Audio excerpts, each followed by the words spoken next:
Good morning friends, junior परिवार UP India में आपका स्वागत है। आज हम सारे जो दवाई लोग खा रहे हैं सिस्टमेटिक ढंग से उनको विधिपूर्वक समझा रहे हैं क्या क्या दिक्कत हो सकती है। ये वीडियो सभी के लिए है जो भी क्षय रोग के बीमारी के मरीज हैं और जो उनके परिवारजन हैं। ये वीडियो सभी के लिए हम बना रहे हैं कि क्या क्या लगभग दिक्कत होती है सभी को। हो सकता है किसी को थोड़ा सा कम हो या हो सकता है किसी को थोड़ा ज़्यादा हो, लेकिन दिक्कत परेशानी थोड़ा मोड़ा सभी को बनी रहेगी। बस ये है कि दवाई बीच में ड्रॉप नहीं करना है, छोड़ना नहीं है। अगर कोई दिक्कत परेशानी होती है तो आप यहाँ पीजीआई आ जाइए, आपके जो भी समस्या होगा उसका निदान करने का पूरा प्रयास किया जाएगा।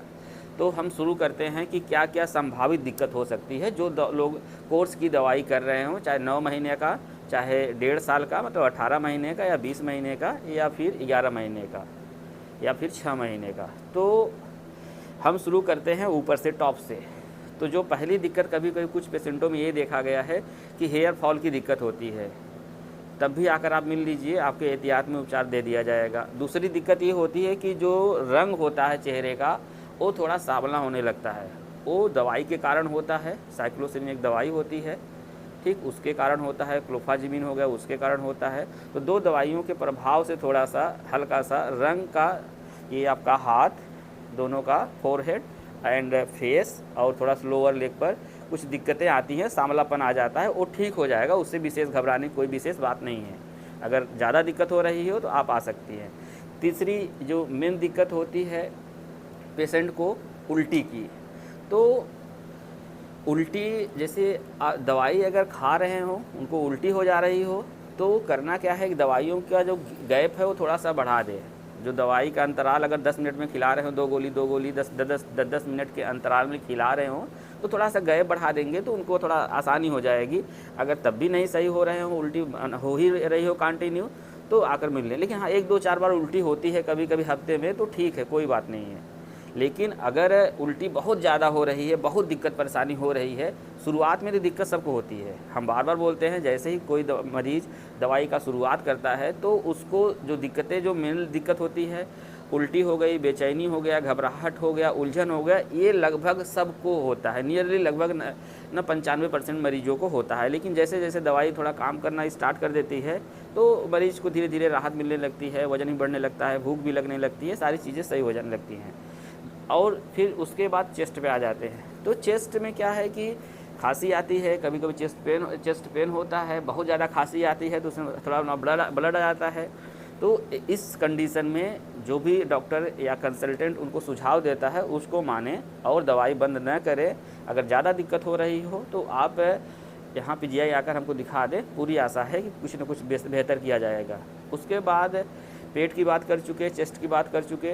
जो मेन दिक्कत आती है, लोगों को बहुत परेशानी हो रही है इस अवधि के दौरान, इस कोर्स के दौरान, कि पैरों में दिक्कत होती है, पैरों में जलन होती है, झंझनाहट होती है और टॉस जैसा लगता है, मतलब कि उसमें टिंगलिंग नमनेस होता है। तो जलन और झंझनाहट के लिए आपको करना क्या है कि जो दवाई चल रही है उसके साथ कुछ दवाइयाँ एडिशनल ऐड की जाती हैं। वो धीरे धीरे आपको एकदम कम नहीं हो जाएगा। जो आपकी पैर की जलन है, झंझनाहट है, एकदम कम नहीं हो जाएगा। हाँ, ये है कि धीरे धीरे अगर दवाइयों का सेवन करते रहें, उपचार करते रहें और समय समय से आकर डॉक्टर को दिखाते रहेंगे तो पक्का है कि धीरे धीरे बहुत कम हो जाएगा, बहुत राहत मिल जाएगी। वो भी, उसमें भी दवाइयों का रोल होता है। और अगर आप डायबिटिक हैं या हाइपरटेंसिव हैं तो डायबिटिक भी न्यूरोपैथी, ये ना पेरीफेरल न्यूरोपैथी कहते हैं, तो उसमें भी थोड़ा अगर 1-2 कारण और मिल जाते हैं तो जो सीवियरिटी होती है वो थोड़ा बढ़ जाता है। या फिर ब्लड का जो संचार होता है थोड़ा सा कम होता है, जो नर्वस सिस्टम का संचार होता है थोड़ा सा कम हो जाता है, तो उसकी वजह से भी दिक्कत होती है। और ये ओवरऑल जो मेजर दिक्कत है सभी मरीजों को, ये सारी दिक्कतें हैं। लेकिन तब भी हम कह रहे हैं कि ये जो दिक्कतें हैं ये तो कुछ पल के लिए हैं, लेकिन जो आपकी बीमारी है ये बहुत ज़्यादा वैसी है कि आप सही से प्रॉपर दवाई नहीं करेंगे और सही से डोज नहीं लेंगे या बीच में डिसकंटिन्यूअस कर देंगे तो आपको जो ठीक होने वाली प्रक्रिया रहती है थोड़ी सी इसमें बाधित होगी। तो आपको पूरा कोर्स करना है। पहली बात, समय समय से खाना खाना है, हाइजीन मेंटेन रखना है और डाइट में अंडा मांस मछली प्रोटीन डाइट जो होती है अच्छे से उसको सेवन करना है। अगर कोई बीच में कोई दिक्कत परेशानी होती है, जो आपके कंसल्टेंट डॉक्टर होंगे उनसे मिल लीजिए। हम बार बार सभी मरीजों से एक ही बात कहते हैं कि जैसे हम अपने बच्चों को यूकेजी, एलकेजी, कक्षा 1 से 5, 5 से 10, 10 से 12, ये यहाँ से यूकेजी से लेकर जब हम इंटर तक हम इसलिए बच्चों को पढ़ाते हैं क्योंकि हम गार्जियन हैं। हमको पता है कि अगर ये इंटर पास कर लेगा, हाई स्कूल पास कर लेगा, अच्छे अंकों से पास कर लेगा, तो ये भविष्य में कुछ न कुछ अच्छा कर लेगा।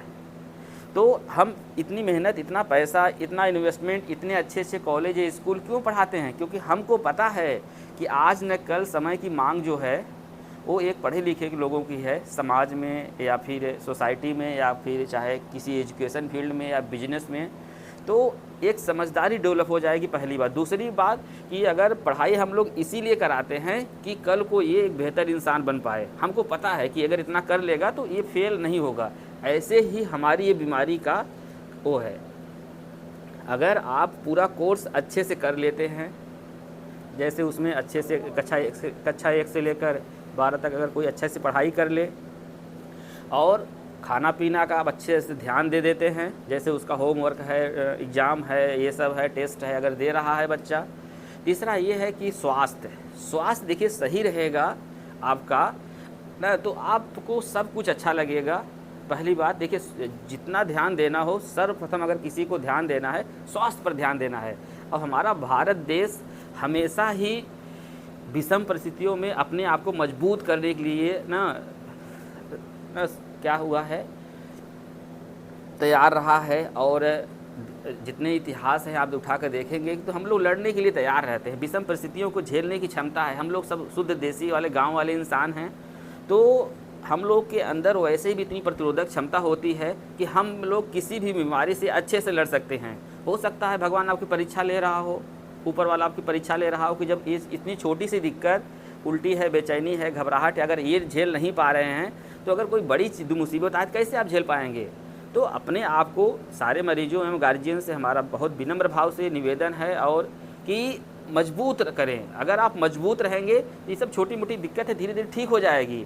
लेकिन जब आप अल्टीमेट सही हो जाएंगे, आप प्योर क्योर हो जाएंगे, आपको जो जैसे इंटर के बाद अगर कोई लड़का सेलेक्ट हो जाता है किसी आईएएस में, दरोगा में, या फिर मेडिकल्स में, डॉक्टर में, या फिर मास्टर में, या फिर अदर चीज़ में, तो उसके घर पर कितनी खुशी मिलती है और ख़ासकर उस लड़के को भी कितनी खुशी मिलती है। ऐसे ही ये बीमारी है, जिस दिन आपका कोर्स कंप्लीट हो जाएगा, आपका वज़न ठीक ठाक बढ़ जाएगा, आप एकदम स्वस्थ हो जाएंगे, तो आपको लेकर आपके पूरे परिवार, पूरे हमारे समाज के लिए ये गर्व की बात है। और ये इसकी सभी लोग को सराहना करनी चाहिए और लोगों को ये बात फैलानी चाहिए, ये अवेयरनेस फैलानी चाहिए कि ये कोई वैसी बीमारी नहीं है, ठीक होने वाली बीमारी है। बस शर्त एक ही है कि कक्षा 1 से लेकर जैसे 5-10 तक पढ़ाई होती है, इंटर तक पढ़ाई होती है, उसके बाद कंपटीशन तैयारी होती है।